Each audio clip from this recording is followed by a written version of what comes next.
It's not just that the Leafs lost, it's that everyone around them won. Yeah, but at least now when we're scoreboard watching, we're looking at the playoff picture and not the bottom. Hi, everyone. Austin Matthews! Wizardry!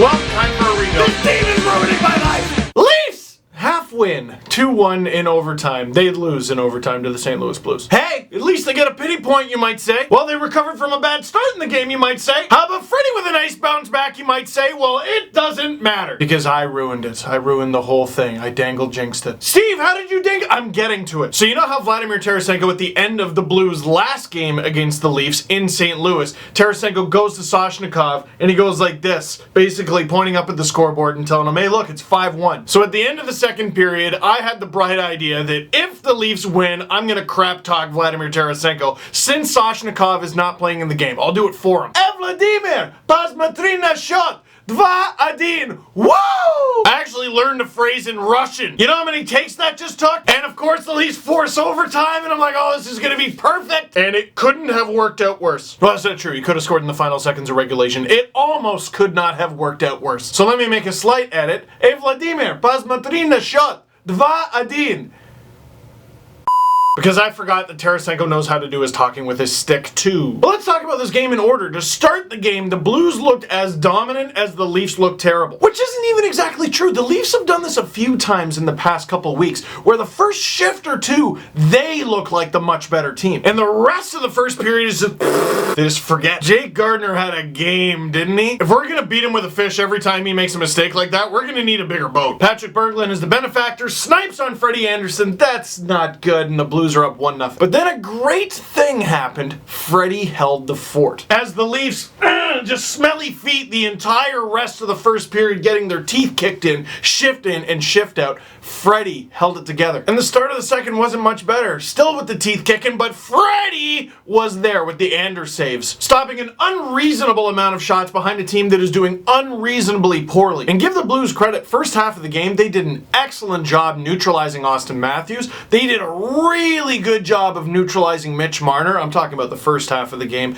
Mostly the Leafs' offensive weapons. And even, ironically, there was a moment in the second period where I saw Morgan Rielly and went, I forgot he was playing. The Blues did a really good job of targeting Leafs, and for as bad of a game as Jake Gardiner had, if you watch the plays where he was making the boneheaded plays, the Blues were overwhelming him. They were attacking him. Was he being too slow? Was he not making decisions quickly enough? Or was that the Blues actively going, no, let's not attack the rookie, let's go after Gardiner? I don't know, but eventually the Leafs start turning the tides. Chugga, chugga, chugga, chugga. It finally pays off. Morgan Rielly starts the rush, snipes, finishes the rush. Captain Morgan with his second of the season, 1-1 game. And oh, the Leafs came so damn close to winning it in the third. Jake Allen down, Mitch Marner wide open, the net wide open, and after the Tarasenko goal, I saw people tweeting me like, oh, I can't imagine how mad that made you. That wasn't even the thing that made me the most mad. That stupid hopping puck. And we try to analyze hockey, and I think we're getting better at it every day, but holy smokes, the bounces in this sport. So we go to overtime, and you know what?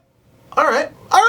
The Leafs get 1 point at least, but now we got overtime. And it starts with Yori Latera, as they call him. Yori Latera is what we called him when we did KHL highlights. Kevin Shattenkirk and Vladimir Tarasenko taking on Leo Komarov, eyebrow, Nazem Kadri, and Morgan Rielly. All right, we got an ultimate battle. Leafs, Blues. Leafs looking for revenge. Here it is on home ice. Playoff. Damn it, the puck is already in. Tarasenko just literally burns everybody. That's the best analysis I can give of that play. He incinerated every Leaf on the ice, and the Blues won 2-1. Estiopa, pasmatrina shot. I know, okay, we've heard it 3 times this video. Jeez. Now look, I complained about this earlier in the season. Leo Komarov on the ice during 3-on-3 overtime, okay? I saw a lot of people tweeting me about this, getting angry.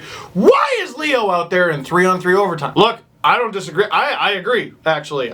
He's not one of the first guys I would use. And I love Leo Komarov, but this is 3-on-3. You want your fastest, most skilled players out there, no matter what. It's 3-on-3. There's too much space out there. You're not shadowing anybody, especially Vladimir Tarasenko. That being said, the idea that Leo Komarov cost the Leafs that overtime is ridiculous. Tarasenko burns past Leo, but at very least Leo got like a stick on him. He completely completely turnstiles Kadri, shoots the puck right in front of Riley's face, puts it past Anderson off the bar and in. It is as perfect a play as you are going to draw up if you're an individual player. It is a great example of why 3-on-3 overtime exists. It's a great example of why we need to abandon the shootout and just go with 3-on-3 overtime. This format was made for players like Vladimir Tarasenko, and even though the Leafs lost, and that hurts, we should embrace that. Oh, it's just a gimmick like the shootout. Okay, it might be a gimmick, but it's much less of a gimmick than the shootout. Because in 3-on-3 overtime, you can do hockey things such as going backwards. The shootout's like all the original Marios on the original system. It's fun, but why can't you go backwards? So did the Vladimir Tarasenko goal make me mad? No, I'm disappointed they lost, but no, it was beautiful. You know, it did make me mad is scoreboard watching. It was not a good night. Boston won, Montreal won despite playing like garbage, and Ottawa won. In fact, their opponent scored on themselves. So folks, oh folks, you know what? You better be glad that there are a bunch of Leafs games coming up. You better be glad that there's all these games coming up because it's going to dictate media coverage. There's the game, and then there's the post game, and then you're already getting ready for the next game, and then it's the next game, and then the post game, and then you're already getting ready for the next game. When you're idle, you have time to focus on the fact that there are less than 3 weeks until the trade deadline. Now, sometimes all the action happens at the deadline. That's probably the most fun. But sometimes someone makes an early deal and just kicks in the hornet's nest a little bit. Kind of starts the ball rolling down the hill, and then it quickly turns into an avalanche, which this year is pretty poetic. What would you like to see the Leafs do at the deadline? Me, personally, I'm happy to leave the Leafs' weaknesses as weaknesses. Do they need defensive help? Sure, but they're not going to fix that overnight. You're not going to fix that by acquiring a player and then he automatically blends into the system, has chemistry with his teammates, and makes the Leafs better overnight. It's not going to happen. Best I think you can do is get a depth center, and really you're going to spend a future asset on a depth center who you're going to lose. It's easy to want the Leafs to stand pat because they don't have any injuries. Well, they do have one, Nikita Soshnikov, but Josh Leivo comes in relief and looks fantastic. But the way it stands, and even if they do get hurt, I think you just hold on. If you make it, you make it. If you don't, you don't.